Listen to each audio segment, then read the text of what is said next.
So the Justice Department has moved to have a lawsuit by your committee demanding that these documents about Fast and Furious be turned over. They want that dismissed. And I've got to say, I was reading this morning, and I was saying, if this doesn't make it clear one more time that they really have something to hide. Absolutely, Jenny. They're going to all measures to try to make sure that they've exhausted everything, before the court dictates to them to hand over the information. But the DOJ is claiming that under the Constitution, the courts can't intervene when the White House, as President Obama did, invokes executive privilege to keep these documents from being turned over.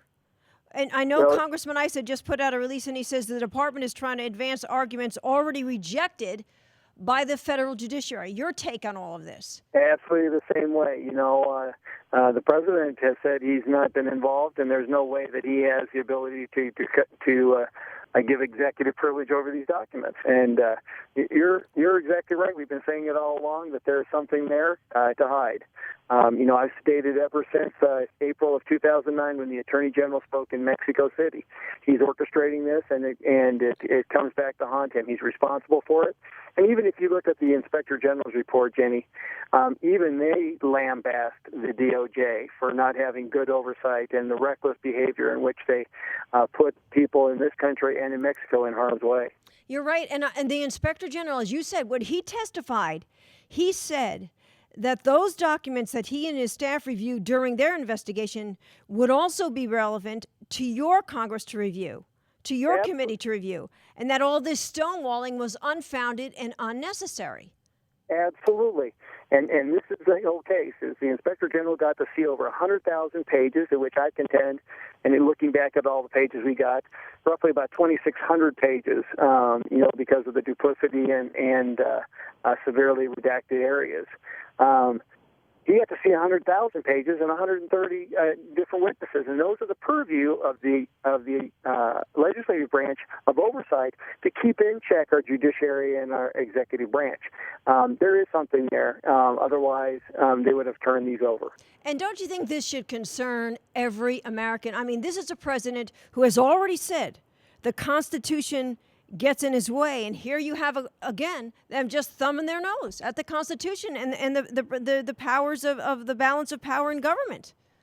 Well, you look at and the American people should be outrightly shocked. This was a gentleman who said that he actually taught the Constitution and how he's destroying it in fast workmanship. He doesn't care about turning over documents. He appoints people to the NLRB and other commissions when we're in session. The guy and he does an executive order in regards to amnesty for immigration when it's never a part of a purview of immigration policy, is only that of Congress. I've got to ask you, what do you think their chances are of getting this dismissed?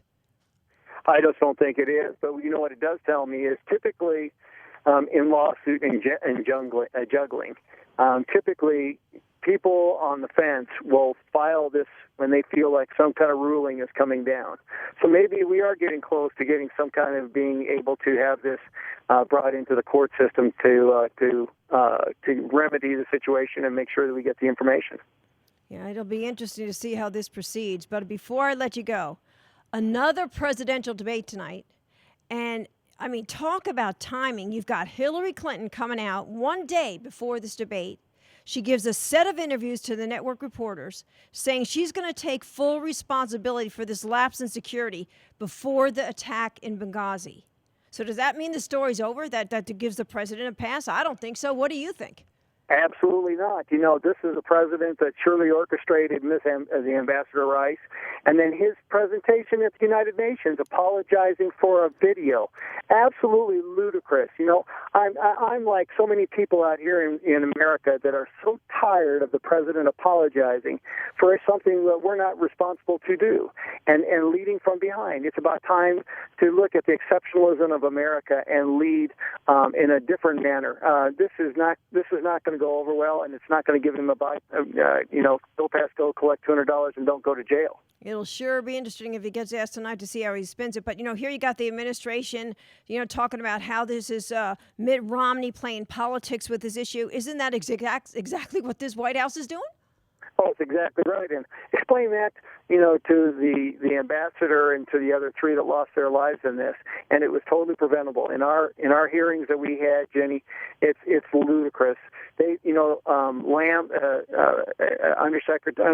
Secretary of State Lamb said that she was watching this almost in real time. I know. And the horrific aspects of this is just uncalled for, especially when we were the last flag flying. The British had left. They were attacked just weeks before with a rocket-propelled grenade. Come on, people. This is just ludicrous. And how about that security officer saying, the Taliban feels like the Taliban was inside our building? I mean, if that doesn't summarize what they're up against with this administration. Well, and then also look at this, is that, one of the comments that was asked is shoulder-held rocket launchers, how many are missing? And the estimate came back from the security detail of over 20,000 are missing from the Libyan army stashes. Yeah, it is unbelievable. But you hear this, it sounds so familiar to what we heard in Operation Fast and Furious. I mean, it's like a repeat performance. It's the way this administration does business. Oh, well, it's a president that wants to be around Jay-Z and Beyonce and around The View. He doesn't want to lead. Times in crisis demand leadership. There's not somebody like this that wants to go playing around in Ohio and Nevada and California trying to raise money and being a cult hero. That's what we need is a leader that gathers us up and promotes America's strength and unresolved a resolve to get to the bottom of things. As I said, another debate tonight. What are you hearing from your constituents back there? Are they watching these debates? Oh, absolutely, and they got a smile on their face because, I think what we're doing is we're seeing the real President Obama. If he doesn't have his teleprompter, he can't address things. He doesn't have the facts. He doesn't feel things because he doesn't understand business and the economy. He doesn't understand foreign policy. So I think what I look at is the real joke is on him. America was a dream that you could make yourself better. It doesn't guarantee anything. It gives you an opportunity. You could fail or succeed, and if you failed, you got another chance to try to do that. And America was about exceptionalism, about striving and beating all odds. I've lived the American dream and doing my, coming from poor roots and becoming a dentist, and look, I'm serving in Congress. And it's I don't want to turn my back on people because I want to make sure that it's a constitution for the people and by the people, not dictated by the president and an administration.